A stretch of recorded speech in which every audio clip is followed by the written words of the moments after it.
Internacional Privado. Bien, y para comenzar a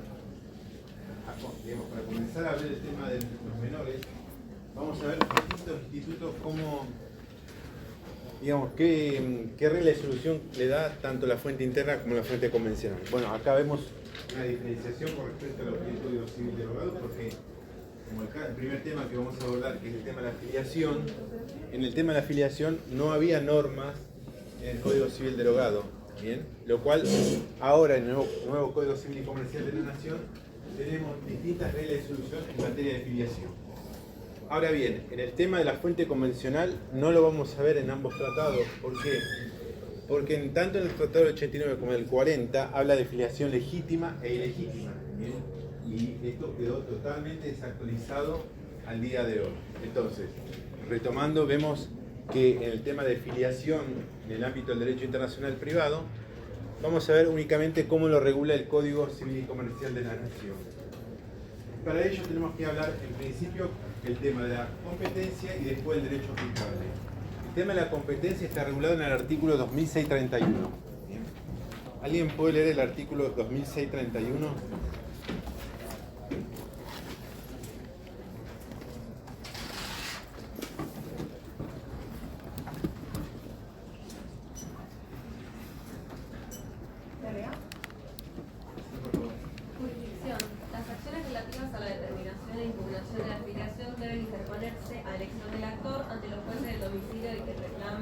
El emplazamiento filial o ante los jueces del domicilio del progenitor o pretendido progenitor.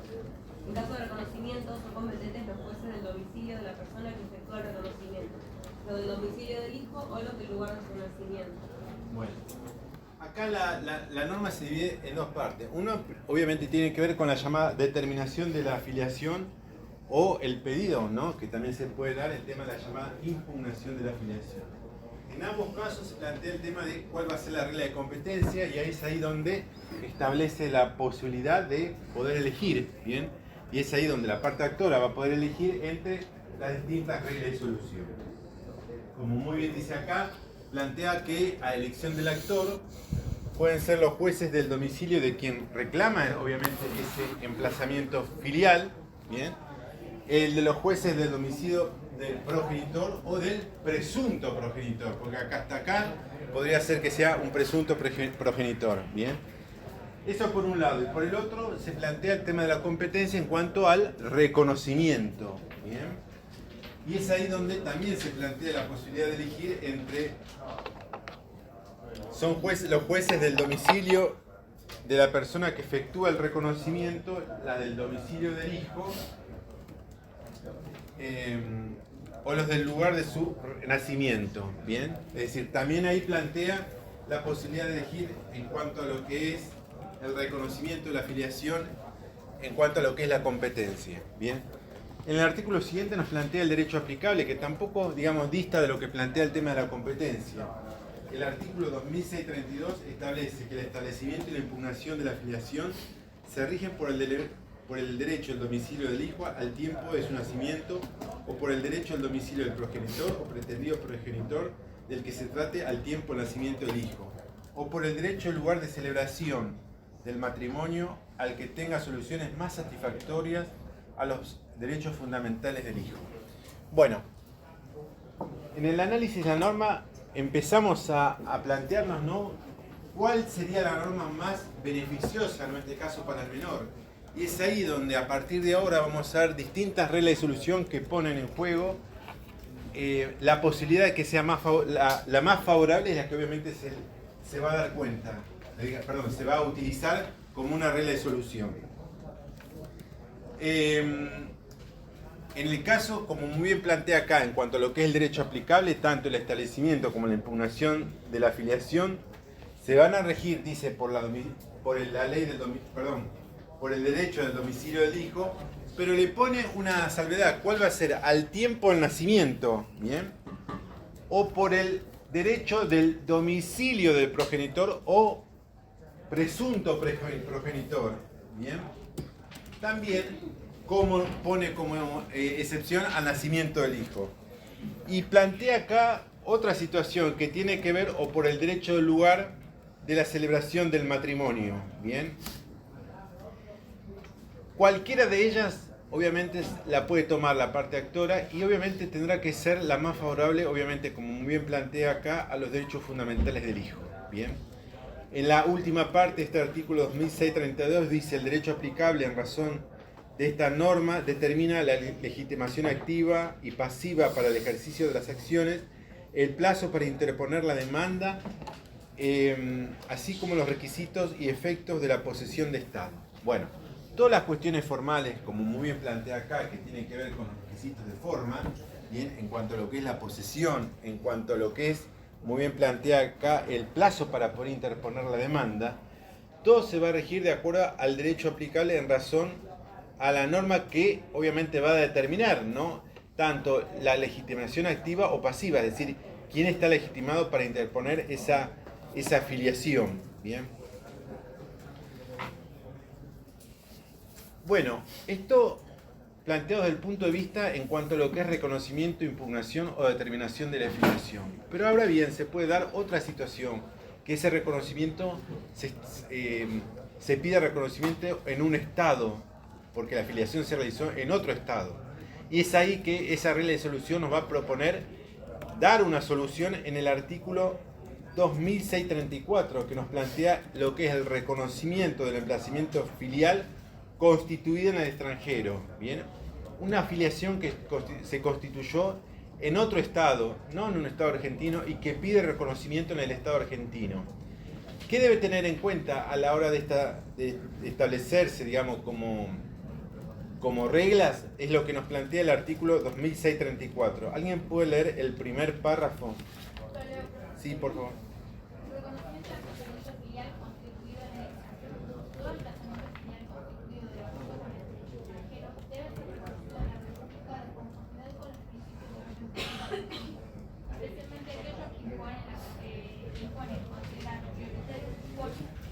prioritariamente el interés superior del niño. Bueno, acá vemos, como habíamos planteado en su momento con el tema de la determinación de la afiliación, ¿no?, se plantea el principio, muy bien planteado acá en este artículo 2634, el interés superior del niño. Bien, priorizar el interés superior del niño. Es ahí donde obviamente pone en eje el tema lo que se plantea acá, el tema del reconocimiento del emplazamiento filial constituido en el extranjero. Todo reconocimiento que pide ese emplazamiento en este Estado argentino, es decir, en la República, dice que va a ser conforme a los principios de nuestro orden público argentino. Bien, es decir, y es ahí donde uno podría plantearse, bueno, ¿por qué se plantea esa ponderación del orden público argentino? Porque obviamente se va a tener en cuenta los principios que se establecen en nuestro ordenamiento jurídico y obviamente se va a tener en cuenta esos valores. Bien. Bien, vamos al segundo párrafo. Bien, los principios que regulan las normas sobre filiación por técnicas de reproducción humana asistida integran el orden público y deben ser ponderados por la autoridad competente en ocasión de que se requiera su intervención a los efectos del reconocimiento de Estado o inscripción de personas nacidas en la República. En todo caso, se debe adoptar la decisión que redunde en beneficio del interés superior. Bueno, acá establece otra modalidad, ¿no?, que tiene que ver con la técnica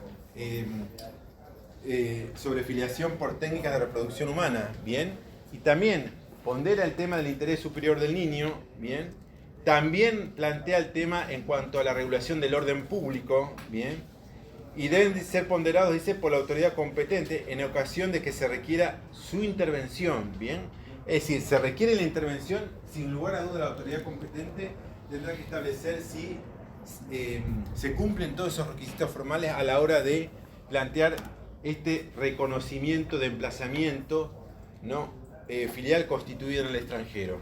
Bien. Bueno, y esto está planteado en estos artículos en cuanto al tema de la filiación. Bien. Bueno, vamos a ver ahora el tema de la responsabilidad parental. Bien. Acá sí vamos a ver cómo lo regula la fuente interna y la fuente convencional. Y acá también vamos a ver cómo lo regulan los dos tratados, ¿bien? Porque vamos a ver una diferenciación en cuanto a cada uno de ellos, ¿bien? Y vamos a ver la distinción que se plantea en cada en cada fuente convencional. En la responsabilidad parental e instituciones de protección está regulado en el artículo 2639. Bien. ¿Alguien puede leer el 2639?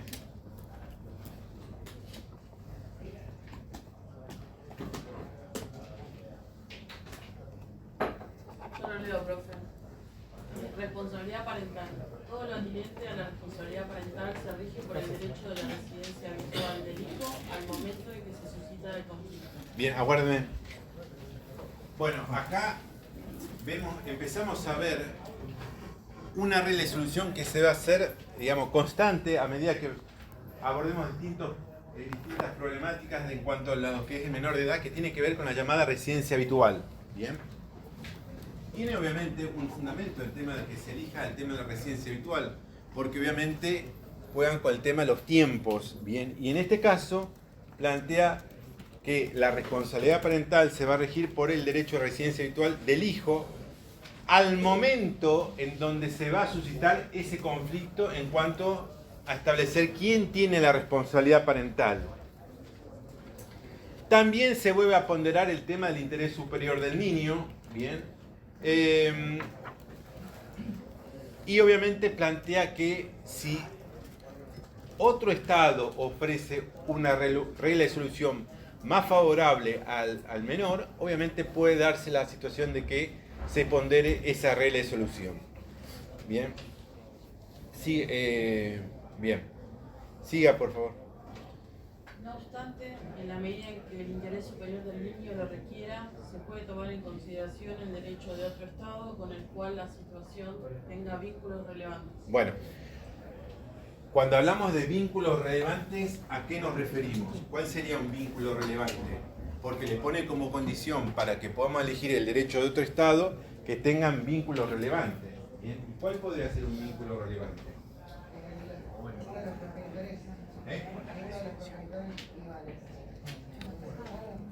Que viva en otro Estado, que tengan la nacionalidad en otro Estado, ¿bien? Que tengan diferentes nacionalidades, ¿bien? Es decir, que guarde relación, ¿bien? Si los menores son argentinos y los padres, vamos a suponer, uno es argentino y el otro es uruguayo, no podemos elegir el derecho alemán, ¿bien? Para ponerlo en forma gráfica, ¿bien? Tiene que guardar una relación, ¿bien? Con la situación, es decir, con los hechos narrados, ¿bien? Ahora bien, ¿puede elegir el derecho uruguayo? Sí. ¿Puede elegir el derecho argentino? Sí, también. Guarda una relación, ¿bien? Pero no puede elegir otro derecho, como dijimos acá en el ejemplo extremo, en cuanto a elegir un derecho alemán que no tiene nada que ver con esa relación en cuanto al pedido de la solicitud de la llamada responsabilidad parental, ¿bien? En el artículo siguiente establece la llamada tutela u otros institutos similares. Situación que obviamente aborda, que es muy importante porque obviamente se dan situaciones y es ahí donde esto lo hace, digamos, más novedoso, ¿no? Porque obviamente pondera o toma en cuenta qué situaciones se pueden dar en cuanto a un conflicto en el ámbito del derecho internacional privado. El 2640 dice: la tutela, la curatela y demás instituciones de protección de las personas incapaz y con capacidad restringida se rigen por el derecho al domicilio de las personas de cuya protección se trate al momento de los hechos de que den lugar a la determinación del tutor o curador.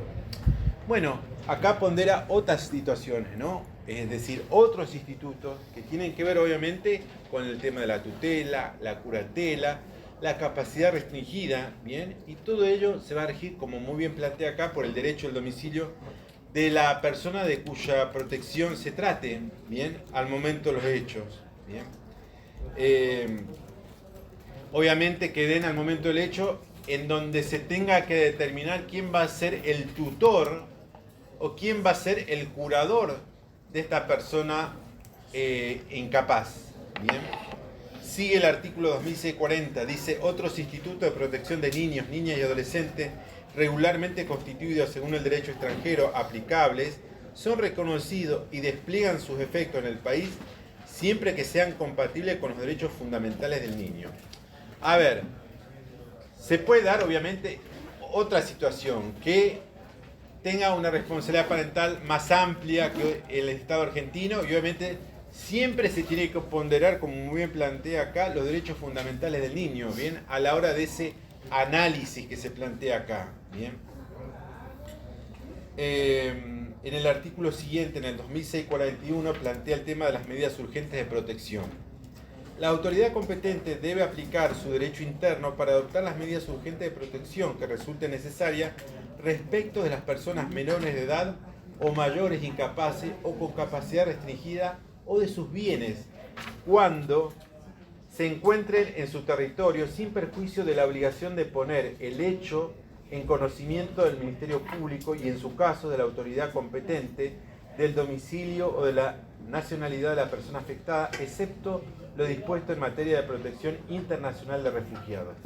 Bueno, ¿qué nos plantea acá? Bueno, distintas medidas urgentes de protección que tengan que ver con qué?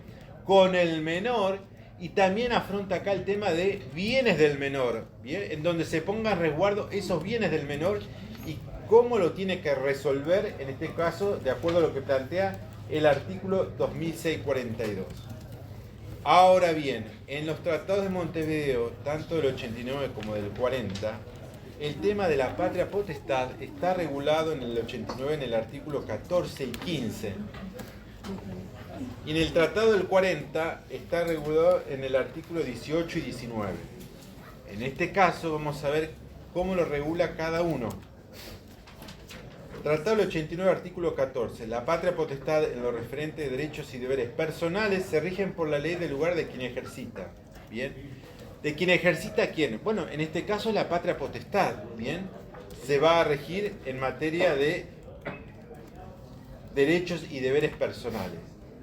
En el artículo siguiente, en el artículo 15 del Tratado del 89, dice: los derechos de la patria potestad confieren a los padres sobre los bienes de los hijos, así como su enajenación y demás actos que los afecten, se rigen por la ley del domicilio de dichos bienes que se hayan situado. Bueno, acá incorpora el tema de los bienes, ¿bien? Y acá se plantea el llamado principio de fraccionamiento, ¿bien? En cuanto a que los bienes tengan, en cuanto a los menores tengan bienes en distintos estados. ¿Qué quiere decir? Bueno, plantea acá este artículo 15 del Tratado del 89 en cuanto a los bienes del menor, planteando desde el punto de vista de la patria potestad, dice que se va a regir en tantos bienes tenga el menor en distintos estados, se va a regir por esas leyes. Es decir, si el menor tiene un bien en el Uruguay, se va a regir por la ley uruguaya, y si el menor tiene un bien en la Argentina, se va a regir por la ley argentina. Es ahí donde se pondera el tema del llamado principio de fraccionamiento. Bien. Solución diferenciadora de lo que plantea el Tratado del 40 en el artículo tanto 18 como 19.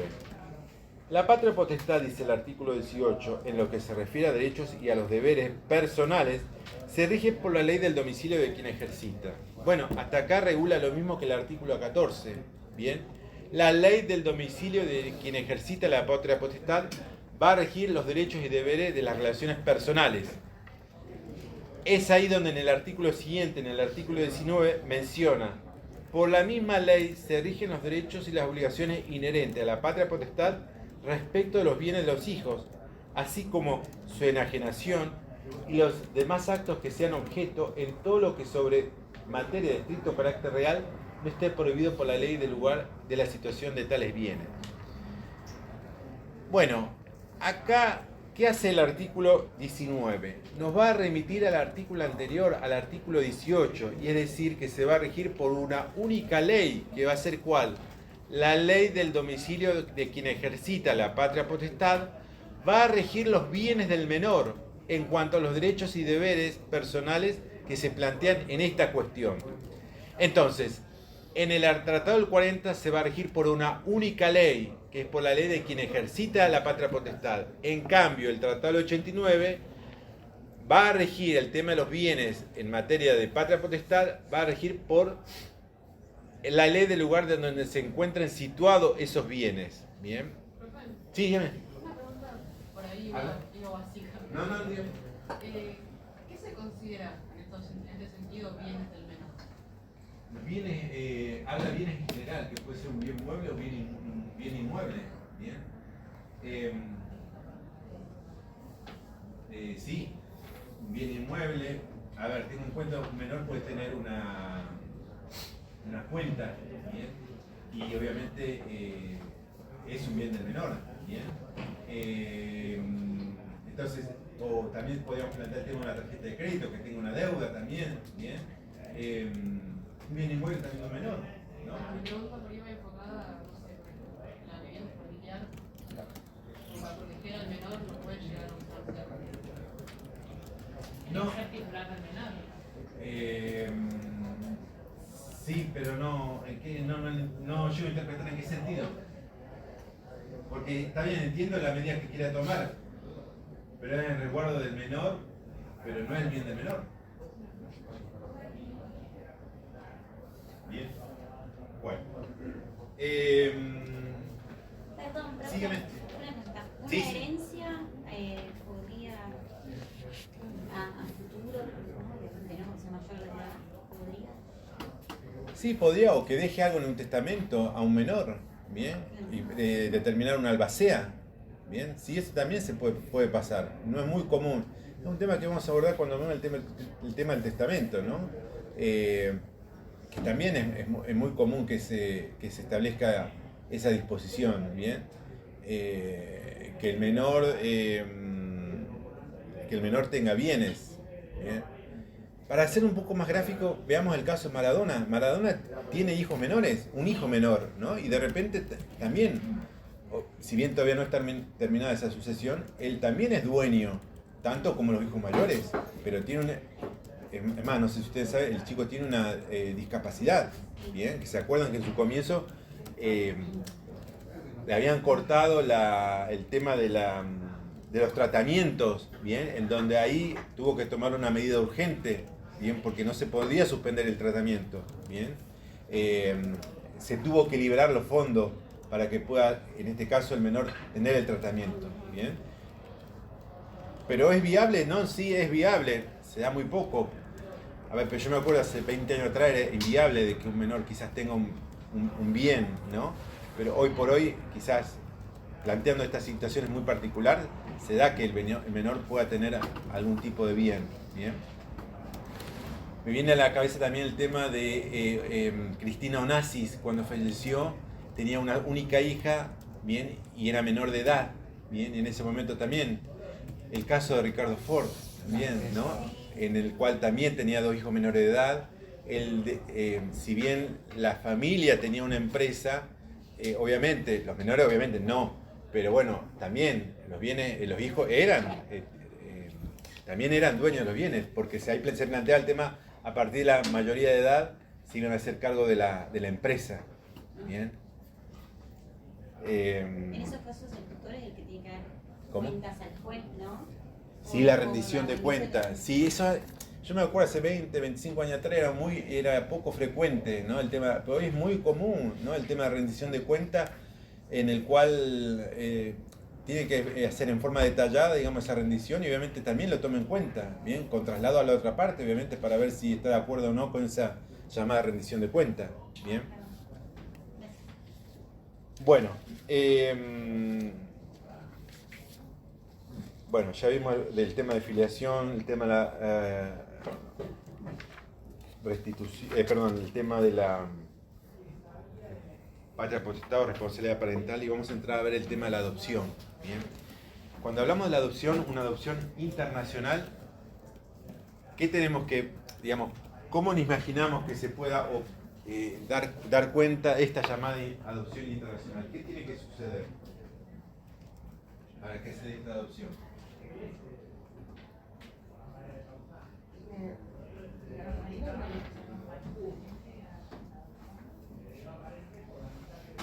Bueno, ese podría ser. ¿Cómo? Una vez a mí cuando yo tenía la duda A ver. sobre adoptar en Haití, que en Argentina no se puede, un extranjero no puede adoptar en Argentina. Bien, me gusta ahí. ¿No? Ayer salió un artículo muy interesante tenista Haite, no Haite, ay, ¿cuál fue el nombre? Martín Haite, ¿no? Él adoptó él no puede tener familia, tiene 46 años y adoptó 2 chicos de Haití, de 3 y 5 años, ¿bien? Obviamente, se da esta posibilidad, sí. Yo me acuerdo que en el 2010 también se dio una situación similar en el cual hubo un terremoto en Haití y había una argentina que había iniciado el proceso de adopción. Porque el proceso de adopción en Haití no es judicial, es administrativo. Directamente el que quiere adoptar se comunica con la institución, ¿bien? No es como acá que es judicial y tiene que llevar un proceso. Al ejemplo, ¿cuál es tu nombre? Jessica. Yo planteo, si vienen 2 españoles y quieren adoptar en Misiones a un menor, ¿pueden? ¿Sí o no? No. ¿Por qué no? Sería la pregunta. Está bien la respuesta. ¿Por qué no? Porque son extranjeros, se pide Pero aparte de eso, sí, muy bien. La ley obviamente le pide un tiempo de residencia en el país previo a la petición de la guarda, que ¿desde cuánto es? En tiempo. ¿Se acuerdan? No, más. Un poquito más. 5 años. Bien, 5 años previa.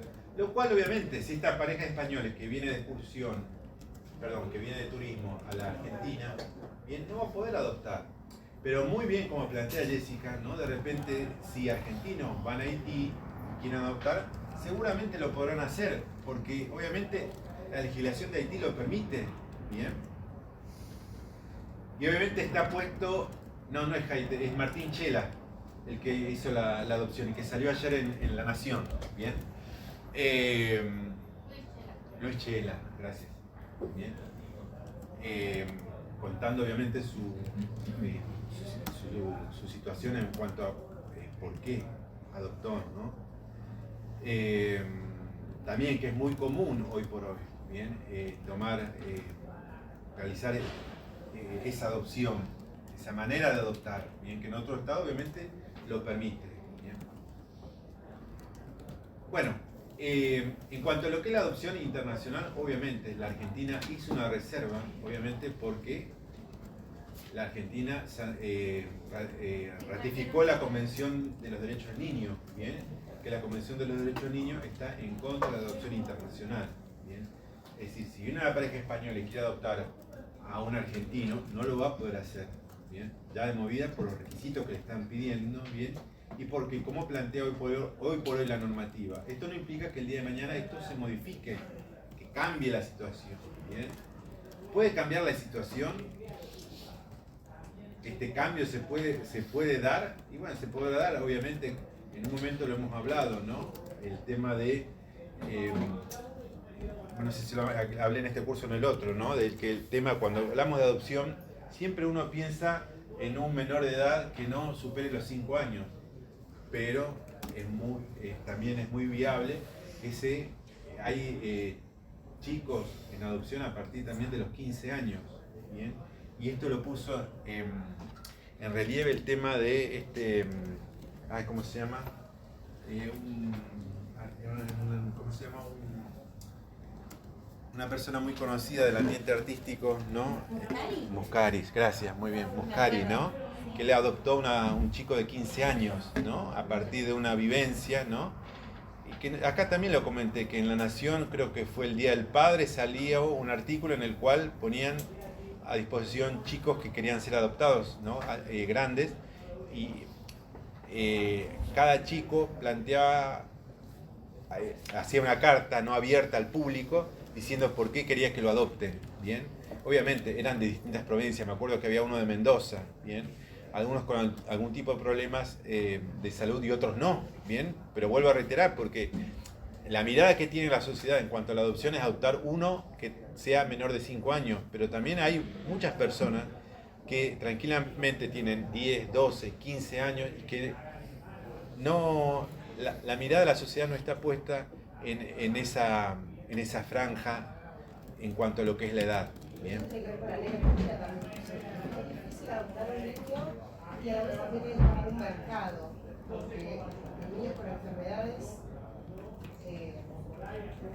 digamos, son las que más Pero la mirada de la más sociedad grandes. está bien, pero la mirada de la sociedad también cambió, porque también hay una actriz muy conocida que adoptó 2 nenas. Eso le iba a decir. Si ¿No? vos yo tengo una vecina trans, Sí, sí. soltera, Sí, trans, sí. que ella pudo adoptar enseguida a un niño, pero porque sabía que no iba a vivir más de los 7 años. Ajá. Y ella le dio todo el amor que pudo, los 5 años que lo tuvo, lo pudo adoptar a los 2 años, pero sabía que tenía una enfermedad congénita que no iba a vivir más que eso. Sí, ¿no? sí, sí. Y esta mujer que usted pone como ejemplo también, ella adoptó enseguida, digamos, 2 bebés, pero porque sabía que esas 2 bebés tenían una enfermedad, un DGD o una Sí. enfermedad. No, un no, trastorno una... general del desarrollo. Sí, sí, porque sí. son niños que nunca van a, digamos, Ajá. ser normales en los parámetros de, qué sé yo. No normales. pasa por el tema de la normalidad, porque, no, digamos, es un concepto que hoy... ¿Quién es normal? Sí, qué difícil ¿No? es decirlo. pero Porque digamos, sí, como- yo el otro día también vi una persona, un especialista que decía, bueno, hay muchas personas en la sociedad argentina Sí. que no tienen un diagnóstico y sin embargo usted lo ve y se da cuenta de que tiene una enfermedad. ¿Me explico? Entonces, ahí también parte de la base, bueno, ¿cuántas personas, ya hablan mayores de edad, que no tienen un diagnóstico y usted ve que tiene algún problema? Bien. Y no diagnosticado, a eso me refiero. No sé si es un problema, es una condición. La neurodivergencia. No, sí, una condición, una condición. La de neurodivergencia yo estoy casi segura que yo también la tengo, de que tengo casi la, estoy segura que tengo la misma, solo que nunca me la diagnosticaron.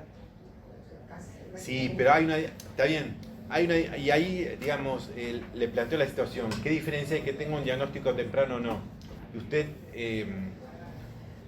pueda tener todas las terapias necesarias para poder entender un montón de cosas. Hubo hace poco, el año pasado, o hace 2 o 3 años, una periodista de Canal 9 que le diagnosticaron autismo a los 50 años, ¿bien? Y ella ahí, desde su experiencia, contó de que empezó a entender un montón de cosas, desde que le molestaba la luz, de que le costaba tener amigos, un montón de cosas. La discalculia, la dislexia. Bueno, sí, exactamente, ¿me explico? Yo me preguntaría, bueno, ¿sirve que lo diagnostiquen a los 3, 4 años? Sí, evidentemente pues usted va a tener, como niño, va a tener todas las terapias necesarias como para poder afrontar mejor y tener todas las posibilidades. Ahora bien, vuelvo a reiterar, si a los 50 años le diagnostican autismo o cualquier otro tipo de diagnóstico, usted puede llegar a entender un montón de cosas, y esta periodista lo decía. Bueno, empecé a entender por qué me molestaba la luz, por qué me molestaba el ruido, ¿bien? Que son, digamos, patologías que tiene el autismo. Y que vuelvo a reiterar, el autismo, no todas las personas autistas tienen el mismo comportamiento. Si tienen obviamente un patrón, pero tienen, no son todos iguales. Bien. Pero ella en el ejemplo que ella planteaba decía, bueno, yo empecé a entender un montón de cosas. Bien. Claro, lo que pasa es que las nenas de la actriz. Inés, Inés Esteves, gracias. Tiene un trastorno general del desarrollo. Sí. Cosa que nunca van a poder lograr. No. Mi hijo está alfabetizado, los hijos de ella dice que sus hijas nunca van a poder alfabetizar. O sea, es más Sí, porque ahí también, ¿se acuerda? Ella se plantea, ¿y quién las va a cuidar cuando crezcan? A ver, pero ellos quizás no sepan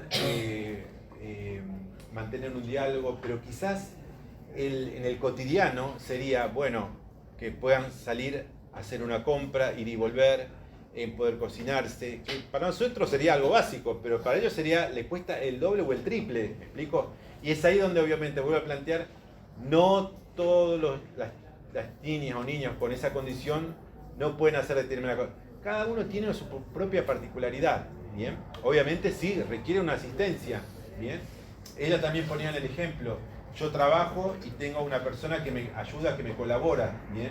Tiene una lógica, sí, porque son chicos que no pueden estar en forma independiente, ¿bien? Como quizá hoy podría dejar usted a su hijo de 8 o 9 años en su casa por 1 hora, 2 horas. En el caso de ellos no, digamos, ¿me explico? En ese sentido.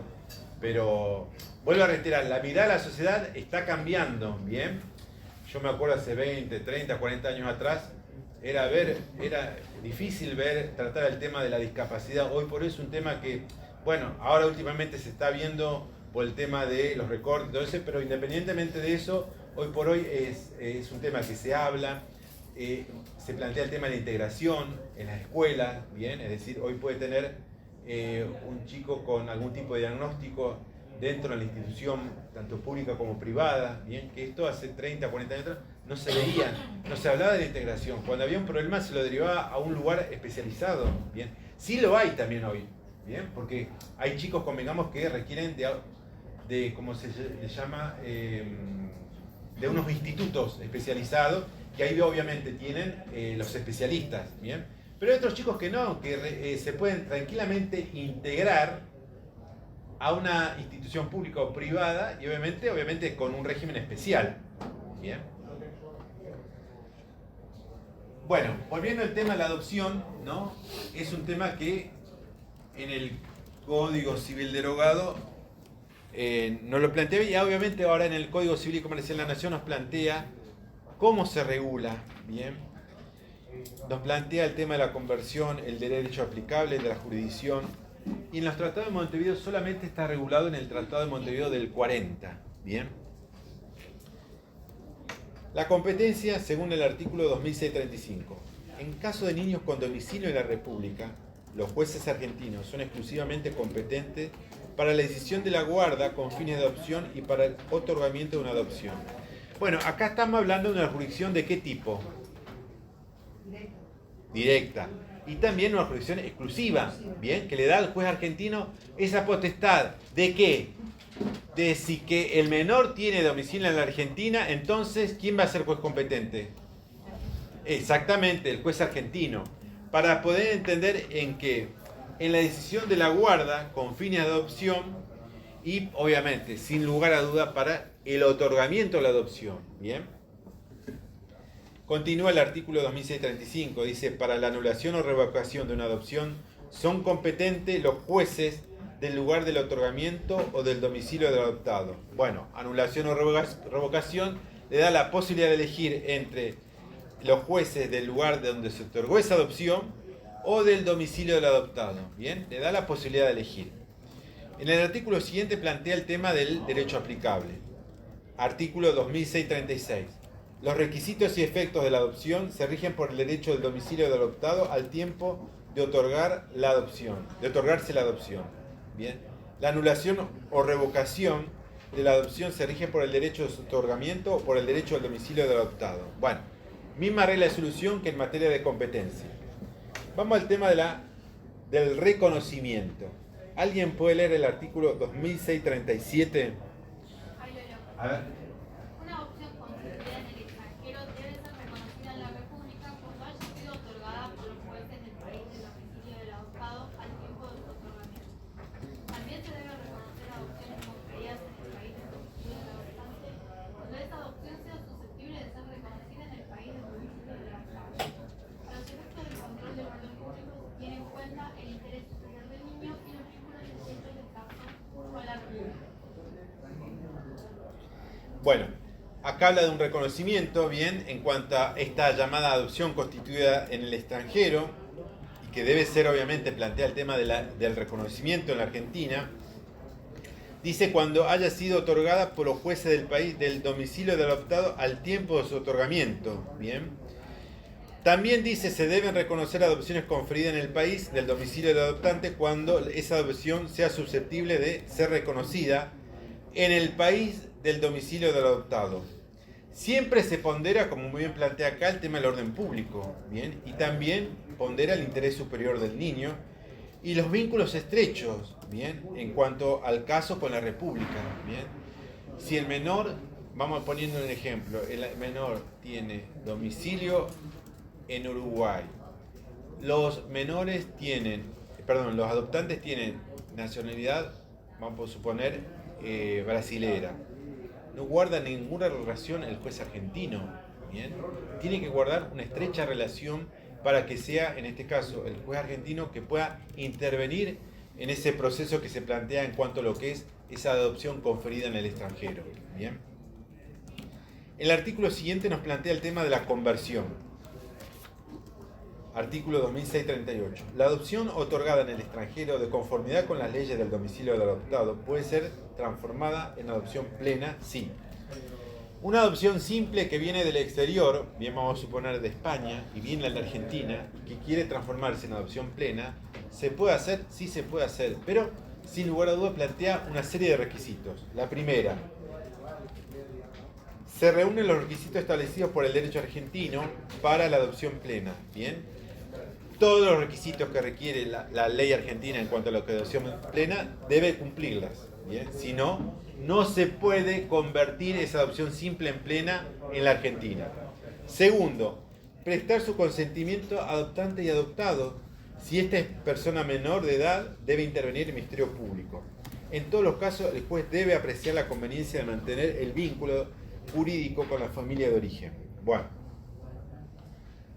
en esta nos plantea el tema de el consentimiento, ¿no?, que deben prestar las dos partes, tanto adoptante como adoptado, y plantea el tema de si existe la intervención de un menor, debe intervenir el Ministerio Público. ¿Bien? En el Tratado del 40 está regulado en el artículo 23. ¿Bien? La adopción se rige, dice el artículo 23 del Tratado del 40, en lo que atañe a la capacidad de las personas y en lo que respecta a condiciones, limitaciones y efectos, por las leyes del domicilio de las partes en cuanto sean concordantes con tal de que el acto conste en instrumento público. Bueno, ¿se acuerdan? Esto en su momento habíamos hecho el análisis, ¿no? Habíamos planteado de que estamos en presencia de dos puntos de conexión, que ¿cuáles serían? El domicilio del adoptante, el domicilio del adoptado. Dicen siempre y cuando sean concordantes. Bueno, es ahí donde la primera lectura que hace Vico Argüello plantea que es un principio de coincidencia.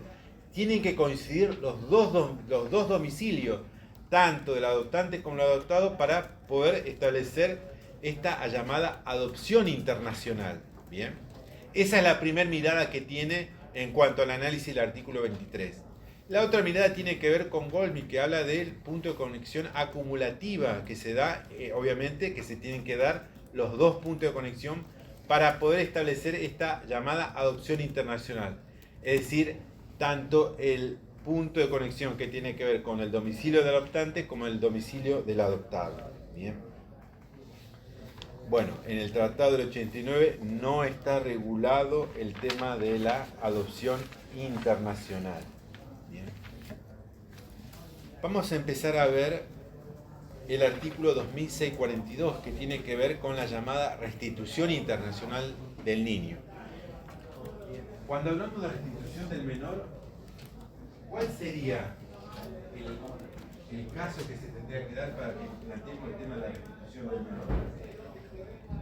Cuando uno de los progenitores se lo lleva a otro país a la fuerza sin autorización. Muy bien. Bien, veamos un poquito el tema de la autorización. Lo saca del país, bien, sin autorización, y ahí hablamos de un llamado traslado ilícito. Bien. ¿Qué autorización tiene que tener para salir del país? Bien, que le permita poder sacarlo del país. Bien. Ahora bien, puede ser que se oponga, y si se opone y no lo quiere dar, ¿qué puede hacer la otra parte? Muy bien, judicializarlo, y el juez que determine si autoriza, ¿no?, que el menor salga del país. Bien, es decir, ahí tenemos las dos maneras en las cuales pueda salir. Bueno, esa sería una alternativa. La otra alternativa, ¿cuál sería? Digamos, esa sería la primera situación, pero también hay otra situación que se puede dar, que ¿cuál sería? Que esté autorizado que se quede en el país. Bien, ¿y después qué va a pasar? Que no lo cumpla. Ah, que no lo cumpla, claro. Bien, pongámosle el ejemplo. Usted autoriza a que el padre del hijo se lo lleve al Uruguay por 15 días. Bien. Y el día 20 no llega a la Argentina. Ahí estamos. Usted puede solicitar un pedido de restitución internacional. ¿Sí o no? Si al día 20 no llega. Sí, bien. Y ahí está el otro caso. Traslado lícito, retención ilícita. Bien. Es la otra situación que se da. Ahora bien, se pueden crear ponderables en el medio. Por ejemplo, que de los 15 días que tenía que ir al Uruguay, vamos a suponer 13 días, tuvo días de lluvia. Y es ahí donde obviamente el padre le pide autorización para que se pueda quedar 5 días más. Y la madre lo autoriza. Bien, en ese caso también. Bien, ¿se puede dar esa situación? Sí, se puede dar. Bien, y tranquilamente la otra parte lo puede autorizar. Ahora bien, también planteamos la otra situación, el tema de la legitimación. ¿Quién está legitimado a pedir la restitución del menor? ¿Solamente los padres? El tutor también, muy bien, bien. El que tenga la guarda, bien, es muy común que la guarda de un menor lo tenga quizás una abuela, una tía, bien, un tío, bien, también ellos están legitimados, bien, a pedir el tema de la restitución del menor, bien. Y hablamos de restitución internacional cuando está involucrado otro estado, porque si el menor se lo llevó de vacaciones a Córdoba, ¿yo puedo pedir la restitución internacional? No, bien. Es diferente si se lo llevó al Perú o si el menor se fue a España, bien. Ahí sí se puede pedir o solicitar la llamada restitución internacional del menor, bien. Hay un procedimiento que no lo vamos a ver, que lo vamos a ver en la clase que viene, bien. Y obviamente tiene que ver cómo se opera el tema de la restitución internacional del menor, bien. Perdón, una Sí, consulta más. sí. En el caso de algún hecho fortuito con él en la pandemia, pasó hace poco, muchas familias quedaron. Mi familia ocurrió algo así con mi hermano, que mi cuñada es uruguaya. Y bueno, se ahí con sí. La criatura y después con la Está bien, pandemia, no, bueno, pero- ahí, a ver, no había posibilidad de regreso, salvo que, ¿se acuerda que fue los primeros días de la pandemia, de ese marzo del 2020, que se podía hacer, bien? Pero ya después no, bien. Obviamente, sí, habiendo un caso fortuito, sí se puede pasar esa situación, ¿sí? Sí. Por eso se pondrá el tema de la residencia habitual. Vamos a ver, ¿no? En la clase que viene el tema de hasta cuándo lo puede pedir. Porque pasado un determinado tiempo, ya el menor forma su centro de vida y obviamente ya es difícil pedir la restitución internacional del menor. Lo cual obviamente tiene una lógica, ¿bien? Arma su centro de vida y esto dificulta que el menor usted lo saque de esa, lo que dicen, la llamada residencia habitual del menor, ¿bien? ¿Profesor, tiene que ver el género también algo? ¿Cómo? Conozco el género también, tiene que ver. ¿En qué sentido? Con el menor. Conozco un caso A ver, que está ahora ¿en qué sentido? todo el tiempo. A ver. Para mí tiene por ejemplo, la madre la madre es americana, el padre es nacionalizado argentino, tampoco es argentino, pero es argentino. La madre es americana y nada, salían peleando por la tenencia de los niños y se llevaron dos menores, primero a Cuba y después a Brasil. Creo que buscó esos dos lugares porque en esos dos lugares la madre no secuestra. O sea, cuando la madre es la que está en la residencia ahí con los niños, no se toma como un secuestro, porque el padre pidió la búsqueda internacional de Interpol. No, mire. Secuestro es una cosa Sí, y restitución es otra cosa. ¿Bien? El secuestro tiene que haber un motivo claro. con fines de explotación sexual. No, es la El mamá tema que de la quiere dejar del servidumbre. papá porque para Bien. que el papá no está bien. Está bien. Otra de las cosas, en el proceso de restitución internacional menor, el juez no va a resolver la guarda. Bien. Acá lo que está en juego es si el menor vuelve a su residencia habitual. Nada más. No va a decir quién tiene la responsabilidad parental o la guarda del menor. No. Va a resolver si el menor tiene que volver a su residencia habitual. Nada más, se tiene que expedir sobre eso. Pero qué Bien. complejo, digo, no en estos casos. Digo, ¿Por qué? porque a veces, porque para mí la madre soy yo, porque el padre no está bien. O sea, es Bueno, cada caso es particular, Claro. ¿no? Obviamente, como usted muy bien dice, sí, quizá va a un estado porque termina siendo más favorable. Claro, Y es ahí, eso. y ahí le pongo el caso de D'Artés, cuando termina yendo a Brasil porque él es nacional brasilero y porque sabía que no lo iban a extraditar. Pero él no contó de que el Estado brasilero lo podía juzgar y lo termina juzgando por un hecho que ocurrió en otro país.